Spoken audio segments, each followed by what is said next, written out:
2006 July 15 saint പീറ്റേഴ്സ്ബർഗിൽ നടന്ന G8 ഉച്ചകോടിക്ക് Russia ആതിഥേയത്വം വഹിച്ചു.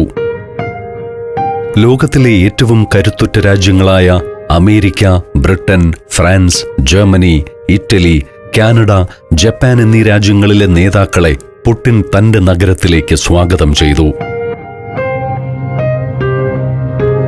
ഈ ഉച്ചകോടിയിൽ പുടിൻ മുൻകൈയെടുത്ത് അവതരിപ്പിച്ച പ്രധാന വിഷയം ഊർജ്ജ സുരക്ഷയായിരുന്നു. ലോകത്തിനാവശ്യമുള്ള എണ്ണയും വാതകവും നൽകാൻ റഷ്യ സന്നദ്ധമാണെന്നും, എന്നാൽ അതിനു പകരമായി റഷ്യയുടെ രാഷ്ട്രീയ താൽപര്യങ്ങൾ പാശ്ചാത്യ രാജ്യങ്ങൾ മാനിക്കണമെന്നും അദ്ദേഹം പറഞ്ഞു. ഉച്ചകോടിക്ക് മുൻപ് അമേരിക്ക ഉൾപ്പെടെയുള്ള രാജ്യങ്ങൾ റഷ്യയിലെ ജനാധിപത്യ തകർച്ചയെക്കുറിച്ച് വിമർശനങ്ങൾ ഉന്നയിച്ചിരുന്നു. എന്നാൽ തന്റെ അതിഥികളായെത്തിയ ജോർജ് ബുഷ്, ടോണി ബ്ലെയർ തുടങ്ങിയവരോട് തുല്യനിലയിൽ നിന്ന് സംവദിച്ച പുടിൻ റഷ്യയുടെ ആഭ്യന്തര കാര്യങ്ങളിൽ ആരും ഇടപെടേണ്ടതില്ലെന്ന് കർശനമായി വ്യക്തമാക്കി.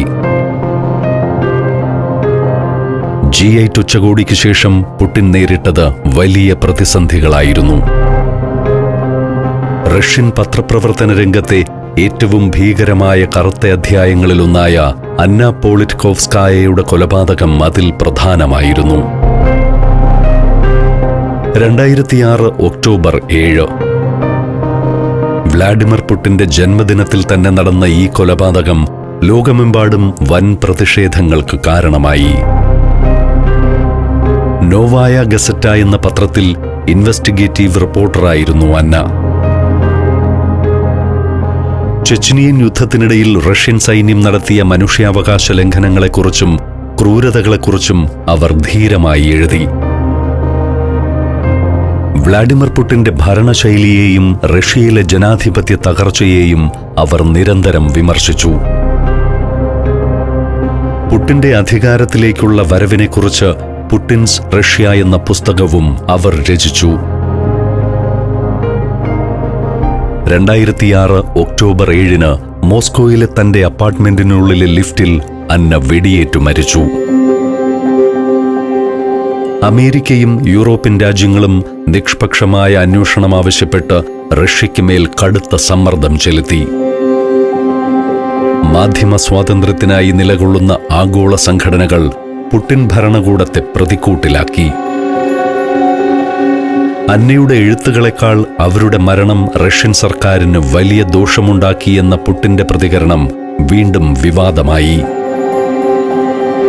അന്നയുടെ സ്വാധീനം വളരെ കുറവാണെന്നും അവരുടെ മരണം റഷ്യൻ രാഷ്ട്രീയത്തിൽ വലിയ ചലനങ്ങൾ ഉണ്ടാക്കില്ലെന്നും വരുത്തി തീർക്കാനാണ് പുടിൻ ശ്രമിച്ചത്. പാശ്ചാത്യ രാജ്യങ്ങൾ അന്നയുടെ കൊലപാതകത്തെ മനുഷ്യാവകാശങ്ങളുടെയും ജനാധിപത്യത്തിന്റെയും ലംഘനമായി കണ്ടപ്പോൾ ചൈന അതിനെ കേവലമൊരു ആഭ്യന്തര ക്രമസമാധാന പ്രശ്നമായി മാത്രമാണ് വീക്ഷിച്ചത്. ചൈന ഒരിക്കലും റഷ്യയോട് അന്നയുടെ വധത്തെക്കുറിച്ച് വിശദീകരണം തേടിയില്ല. അന്താരാഷ്ട്ര തലത്തിൽ റഷ്യ ഒറ്റപ്പെട്ട ആ സമയത്ത് ചൈന പുലർത്തിയ ഈ നിശബ്ദത പുടിന് ലഭിച്ച വലിയൊരു നയതന്ത്ര പിന്തുണയായിരുന്നു. തുടർന്ന് റഷ്യയും ചൈനയും തമ്മിലുള്ള ബന്ധം പുടിൻ കൂടുതൽ ദൃഢമാക്കി. ഇരു രാജ്യങ്ങളും തമ്മിൽ ദശാബ്ദങ്ങളായി നിലനിന്നിരുന്ന അതിർത്തി തർക്കങ്ങൾ ഇതോടെ പൂർണ്ണമായും പരിഹരിക്കപ്പെട്ടു. അമേരിക്കയുടെയും നാറ്റോയുടെയും സ്വാധീനത്തെ ചെറുക്കുക എന്നതായിരുന്നു ഈ സഖ്യത്തിന്റെ പ്രധാന ലക്ഷ്യം. ലോകം ഒരു രാജ്യത്തിന്റെ മാത്രം നിയന്ത്രണത്തിലാകാതെ പല ശക്തി കേന്ദ്രങ്ങൾ വേണമെന്ന മൾട്ടിപോളാർ വേൾഡ് എന്ന ആശയം പുടിനും ചൈനീസ് നേതൃത്വവും ഒരുപോലെ മുന്നോട്ട് വെച്ചു.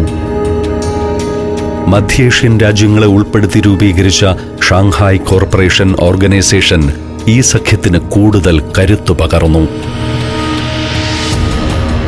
റഷ്യയുടെ പ്രകൃതിവാതകവും ഇന്ധനവും ചൈനയുടെ വളരുന്ന വ്യവസായ മേഖലയ്ക്ക് അത്യന്താപേക്ഷിതമായിരുന്നു. ഈ വേളയിൽ ഗ്യാസ് പൈപ്പ് ലൈനുകൾ സ്ഥാപിക്കുന്നതിനെക്കുറിച്ചും ഊർജ കൈമാറ്റത്തെക്കുറിച്ചും നിർണായകമായ കരാറുകളിലും പുടിൻ ഒപ്പിട്ടു. യൂറോപ്പിന് മാത്രമായി ഇന്ധനം നൽകുന്നതിന് പകരം ഏഷ്യയിലേക്ക് വിപണി വ്യാപിപ്പിക്കാനുള്ള റഷ്യയുടെ തന്ത്രപരമായ നീക്കമായിരുന്നു ഇത്. 2006 ചൈനയിൽ റഷ്യൻ വർഷമായി ആഘോഷിക്കപ്പെട്ടു. ഇരു രാജ്യങ്ങളും തമ്മിലുള്ള സാംസ്കാരികവും രാഷ്ട്രീയവുമായ ബന്ധം ജനങ്ങളിലേക്കെത്തിക്കാൻ ഇതിലൂടെ സാധിച്ചു. 2006 പുടിൻ തന്റെ വ്യക്തിത്വം ഒരു ആക്ഷൻ ഹീറോ ഇമേജിലേക്ക് മാറ്റാൻ തുടങ്ങി. ജൂഡോയിലും മറ്റ് കായിക വിനോദങ്ങളിലും ഏർപ്പെടുന്ന പുടിന്റെ ദൃശ്യങ്ങൾ റഷ്യൻ മാധ്യമങ്ങൾ വ്യാപകമായി പ്രചരിപ്പിച്ചു. ശാരീരികമായി ദുർബലനായിരുന്ന മുൻ പ്രസിഡന്റ് ബോറിസ് എൽസിനിൽ നിന്നും തികച്ചും വ്യത്യസ്തമായ ഒരു കാഴ്ചയായിരുന്നു ഇത്. അന്താരാഷ്ട്ര വേദികളിൽ പാശ്ചാത്യ നേതാക്കളോട് തുല്യനീതിയിൽ സംവദിക്കാനും അവരെ തിരുത്താനും മടിക്കാത്ത ഒരു ശൈലിയും അദ്ദേഹം വളർത്തിയെടുത്തു. കൂടാതെ ബെസ്ലാൻ ദുരന്തത്തിനു ശേഷം പുടിന്റെ സുരക്ഷാ ചുമതലയുള്ള FSO നിയന്ത്രണങ്ങൾ കൂടുതൽ കർക്കശമാക്കി. ഇതോടെ അദ്ദേഹം പൊതുവേദികളിൽ പ്രത്യക്ഷപ്പെടുന്നത് പരിമിതപ്പെട്ടു. ജനങ്ങളുമായി നേരിട്ടിടപഴകുന്നതിനു പകരം കർശനമായ പരിശോധനകൾക്ക് ശേഷം മാത്രം പ്രവേശനമുള്ള നിയന്ത്രിത ഇടങ്ങളിലേക്ക് അദ്ദേഹം ഒതുങ്ങി നിന്നു. സ്ഫോടക വസ്തുക്കൾ കണ്ടെത്താനുള്ള അത്യാധുനിക സംവിധാനങ്ങളും കമ്മ്യൂണിക്കേഷൻ ജാമറുകളും അദ്ദേഹത്തിന്റെ യാത്രാവഴികളിൽ നിർബന്ധമാക്കി. അദ്ദേഹത്തിന്റെ യാത്രാ പദ്ധതികളും താമസ സ്ഥലങ്ങളും അതീവ രഹസ്യമായി സൂക്ഷിക്കപ്പെട്ടു. 2006 പുടിൻ ജനങ്ങളിൽ നിന്ന് ശാരീരികമായി അകലം പാലിച്ചെങ്കിലും മാധ്യമങ്ങളിലൂടെ അദ്ദേഹം ഒരു ശക്തനായ കാവൽക്കാരനായി ചിത്രീകരിക്കപ്പെട്ടു. ജനങ്ങളുമായുള്ള അദ്ദേഹത്തിന്റെ സംവാദം ടെലിവിഷനിലൂടെയുള്ള ഡയറക്ട് ലൈൻ പരിപാടികളിലൂടെയോ മുൻകൂട്ടി നിശ്ചയിച്ച തെരഞ്ഞെടുത്ത ജനക്കൂട്ടത്തോടോ മാത്രമായി ചുരുങ്ങി. ഇത് അദ്ദേഹത്തിന്റെ പ്രതിച്ഛായയ്ക്ക് കോട്ടം തട്ടാതെ കാത്തുസൂക്ഷിക്കാൻ സഹായിച്ചു. സോവിയറ്റ് യൂണിയന്റെ പതനത്തിനു ശേഷം റഷ്യൻ സമൂഹത്തിലുണ്ടായ ആത്മീയ ശൂന്യതയെ പുടിൻ തന്റെ രാഷ്ട്രീയ വളർച്ചയ്ക്കായി തന്ത്രപരമായാണ് ഉപയോഗിച്ചത്. റഷ്യൻ ഓർത്തഡോക്സ് ചർച്ചിനെ ഭരണകൂടത്തിന്റെ അവിഭാജ്യ ഘടകമാക്കി മാറ്റിയതിലൂടെ റഷ്യൻ ദേശീയതയെയും മതവിശ്വാസത്തെയും കൂട്ടിയോജിപ്പിക്കാനാണ് അദ്ദേഹം ലക്ഷ്യമിട്ടത്. കമ്മ്യൂണിസ്റ്റ് ഭരണകാലത്ത് KGB ഓഫീസറായിരുന്ന പുടിൻ പിൽക്കാലത്ത് താനൊരു ദൈവവിശ്വാസിയാണെന്ന് പരസ്യമായി പ്രഖ്യാപിച്ചത് വലിയൊരു മാറ്റമായിരുന്നു. പ്രധാനപ്പെട്ട ക്രൈസ്തവ ആഘോഷവേളകളിൽ പള്ളിയിലെത്തി പ്രാർത്ഥിക്കുന്ന പുടിന്റെ ദൃശ്യങ്ങൾ മാധ്യമങ്ങളിലൂടെ നിരന്തരം പ്രചരിപ്പിക്കപ്പെട്ടു. ഇത് ഭൂരിഭാഗം വരുന്ന വിശ്വാസികൾക്കിടയിൽ അദ്ദേഹത്തിന് ഒരു നന്മയുള്ള ഭരണാധികാരി എന്ന പരിവേഷം നൽകി. തെരഞ്ഞെടുപ്പ് സമയങ്ങളിലും നിർണായകമായ രാഷ്ട്രീയ തീരുമാനങ്ങളിലും ചർച്ച് പുടിന് പരസ്യമായി പിന്തുണ നൽകിപ്പോന്നു. ഇതിനു പകരമായി ചർച്ചിന് വലിയ തോതിലുള്ള സാമ്പത്തിക സഹായവും ഭൂമിയും ഭരണകൂടം നൽകി. റഷ്യയെ പാശ്ചാത്യ രാജ്യങ്ങളിൽ നിന്ന് വേറിട്ട് നിർത്താൻ മതം ഒരു കവചമായി പുടിൻ ഉപയോഗിച്ചു. മതം തിരികെ കൊണ്ടുവന്നതിലൂടെ അദ്ദേഹം 2 കാര്യങ്ങൾ സാധിച്ചെടുത്തു. ഒന്ന്, ജനങ്ങൾക്ക് പുതിയൊരു ലക്ഷ്യബോധം നൽകി. 2, ഭരണകൂടത്തിനെതിരെയുള്ള പ്രതിഷേധങ്ങളെ മതവിരുദ്ധം അല്ലെങ്കിൽ ദേശവിരുദ്ധമെന്ന് മുദ്രകുത്താൻ അദ്ദേഹത്തിന് സാധിച്ചു. 2007 ഫെബ്രുവരി 10 ജർമ്മനിയിലെ മ്യൂണിക് നഗരം കഠിനമായ ശൈത്യത്തിന്റെ പിടിയിലാണ്. പക്ഷേ ആഗോള രാഷ്ട്രീയത്തെ ചൂടുപിടിപ്പിക്കുന്ന ചില ചർച്ചകൾക്ക് വേദിയാകാൻ നഗരം ഒരുങ്ങിക്കഴിഞ്ഞു. പ്രശസ്തമായ ബെയറിഷർഹോഫ് ഹോട്ടലിലെ സമ്മേളന ഹാളിൽ ലോകത്തെ ഏറ്റവും കരുത്തരായ നേതാക്കൾ ഒത്തുചേർന്നിരിക്കുകയാണ്. ആഗോള സുരക്ഷാ നയങ്ങളെക്കുറിച്ച് ചർച്ച ചെയ്യുന്ന ലോകത്തിലെ ഏറ്റവും പ്രധാനപ്പെട്ട വേദികളിലൊന്നായ മ്യൂണിക് സുരക്ഷാ സമ്മേളനം ആരംഭിച്ചു. അമേരിക്കൻ പ്രതിരോധ സെക്രട്ടറി റോബർട്ട് ഗേറ്റ്സും സെനറ്റർ ജോൺ മക്കെയിനും ഉൾപ്പെടെയുള്ള പാശ്ചാത്യ ശക്തികളുടെ മുൻനിര നേതാക്കൾ സദസ്സിലുണ്ട്. അവർ പ്രതീക്ഷിച്ചത് പതിവ് നയതന്ത്ര മര്യാദകളും സൗഹൃദ സംഭാഷണങ്ങളുമായിരുന്നു. എന്നാൽ വ്ളാഡിമിർ പുടിന്റെ ലക്ഷ്യം മറ്റൊന്നായിരുന്നു. Alaska, Romania, Austria, Slovakia, Phuket. 5 രാജ്യങ്ങളിൽ നിന്നുള്ള അപൂർവ സുന്ദരമായ അനേകം കാഴ്ചകൾ. ഫുൾ HD-യിലുള്ള ഈ അപൂർവ ദൃശ്യയാത്രാ വിവരണ ശേഖരം സ്വന്തമാക്കാൻ 99544422 എന്ന നമ്പറിലേക്ക് സഞ്ചാരം എന്ന് SMS ചെയ്യൂ. വേദിയിലെത്തിയ പുടിൻ തന്റെ പ്രസംഗം ആരംഭിച്ചു. ഇന്ന് ലോകത്തൊരേയൊരു യജമാനൻ മാത്രമേയുള്ളൂ, ഒരേയൊരു പരമാധികാര കേന്ദ്രം. അതൊരിക്കലും അംഗീകരിക്കാനാവില്ല. പുടിന്റെ വാക്കുകൾ അമേരിക്കയുടെ ഏകധ്രുവ ലോകക്രമത്തിന് നേരെ തൊടുത്തുവിട്ട അമ്പുകളായിരുന്നു. അമേരിക്ക തങ്ങളുടെ അതിരുകൾ ലംഘിച്ച് ലോകത്തെമ്പാടും സ്വന്തം നിയമങ്ങൾ അടിച്ചേൽപ്പിക്കുകയാണെന്ന് പുടിൻ ആഞ്ഞടിച്ചു. ഹാളിലിരുന്ന പാശ്ചാത്യ നേതാക്കളുടെ മുഖം വിളറി. പുടിൻ തന്റെ പ്രസംഗത്തിന്റെ മൂർച്ച കൂട്ടി. റഷ്യയുടെ കിഴക്കൻ അതിർത്തികളിലേക്ക് നാറ്റോ വ്യാപിപ്പിക്കില്ലെന്നൊരു കാലത്ത് നൽകിയ വാഗ്ദാനങ്ങൾ എവിടെ പോയെന്ന് അദ്ദേഹം തുറന്നടിച്ചു. ആർക്കുവേണ്ടിയാണ് ഈ നീക്കങ്ങൾ? ആരെ ഭയപ്പെടുത്താനാണ് ഈ സൈനിക വിന്യാസം? പുടിന്റെ ചോദ്യങ്ങൾ കൃത്യമായിരുന്നു. സോവിയറ്റ് യൂണിയന്റെ പതനത്തിന് ശേഷം തളർന്നു കിടക്കുന്ന റഷ്യയല്ല താൻ നയിക്കുന്നതെന്ന് അദ്ദേഹം ആ വേദിയിൽ വച്ച് ലോകത്തോട് പ്രഖ്യാപിച്ചു. അതുവരെ പുടിനെ ഒരു മിത്രമായി കണ്ടിരുന്ന പാശ്ചാത്യ രാജ്യങ്ങൾക്ക് ആ പ്രസംഗം ഒരു തിരിച്ചറിവായിരുന്നു. തന്റെ രാജ്യത്തെ അപമാനിച്ചും അവഗണിച്ചും മുന്നോട്ടു പോകാൻ ആരെയും അനുവദിക്കില്ലെന്ന പുടിന്റെ നിലപാട് പുതിയൊരു ശീതയുദ്ധത്തിന് ഔദ്യോഗികമായി തിരിതെളിച്ചു. മ്യൂണിക്കിലെ ഗർജനം വെറുമൊരു തുടക്കം മാത്രമായിരുന്നു. തന്റെ വാക്കുകൾ വെറും ഭീഷണിയല്ലെന്ന് ലോകത്തിന് കാട്ടിക്കൊടുക്കാൻ പുടിൻ അധികകാലം കാത്തുനിന്നില്ല.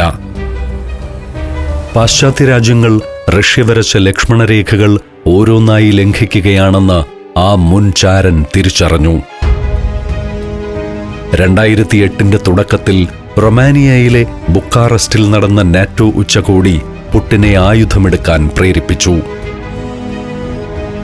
യുക്രൈനെയും ജോർജിയയെയും നാറ്റോയിൽ അംഗങ്ങളാക്കുമെന്ന പാശ്ചാത്യ രാജ്യങ്ങളുടെ പ്രഖ്യാപനം അംഗീകരിക്കാൻ പുടിന് കഴിയുമായിരുന്നില്ല. 1990കളിൽ സോവിയറ്റ് യൂണിയൻ തകർന്നപ്പോൾ നാറ്റോ 1 ഇഞ്ച് പോലും കിഴക്കോട്ട് വികസിക്കില്ലെന്ന് പാശ്ചാത്യ രാജ്യങ്ങൾ വാഗ്ദാനം നൽകിയിരുന്നു. ഈ വാഗ്ദാനങ്ങൾ ലംഘിച്ചുകൊണ്ട് ഓരോ കിഴക്കൻ യൂറോപ്യൻ രാജ്യങ്ങളെയും നാറ്റോ തങ്ങളുടെ പക്ഷത്താക്കി. യുക്രൈനും ജോർജിയയും കൂടി നാറ്റോ സഖ്യത്തിൽ ചേർന്നാൽ റഷ്യ പൂർണ്ണമായും ശത്രുക്കളാൽ വളയപ്പെടുമെന്ന് പുടിന് ബോധ്യമുണ്ടായിരുന്നു. ജോർജിയൻ പ്രസിഡന്റ് മിഖായേൽ സാകാഷ്വിലി ഒരു വലിയ പരീക്ഷണത്തിന് മുതിർന്നു.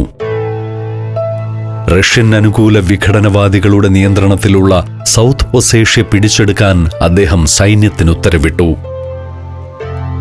അമേരിക്കയുടെയും നാറ്റോയുടെയും പിന്തുണ തനിക്കുണ്ടെന്ന ഉറച്ച വിശ്വാസത്തിലായിരുന്നു സാകാഷ്വിലി.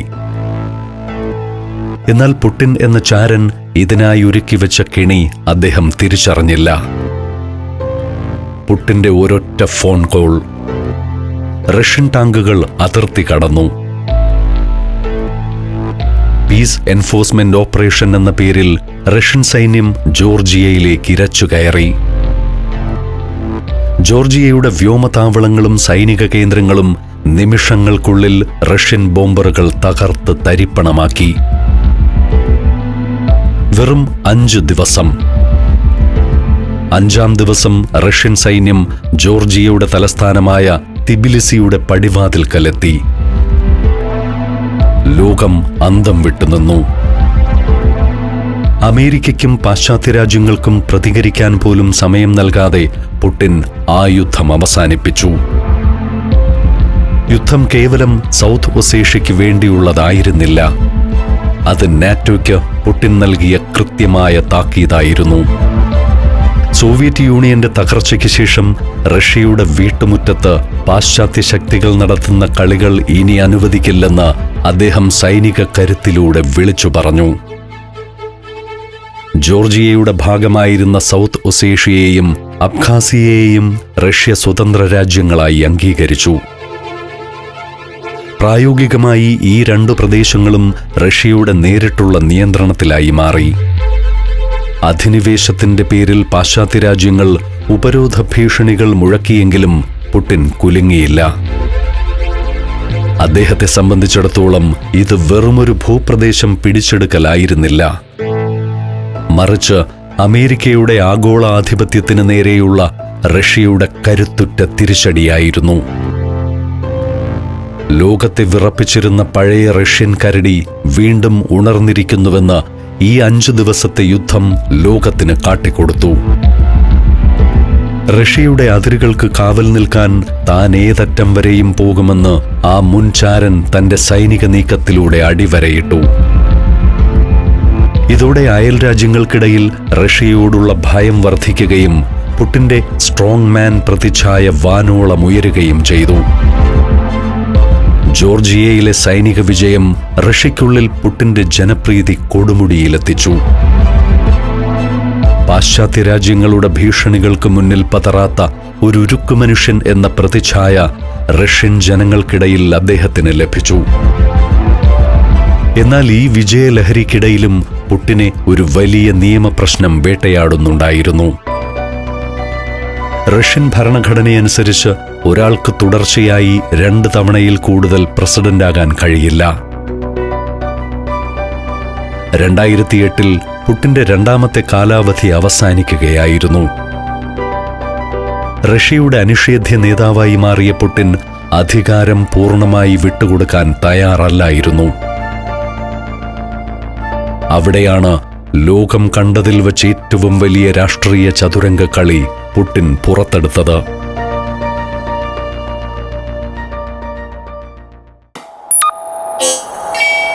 What?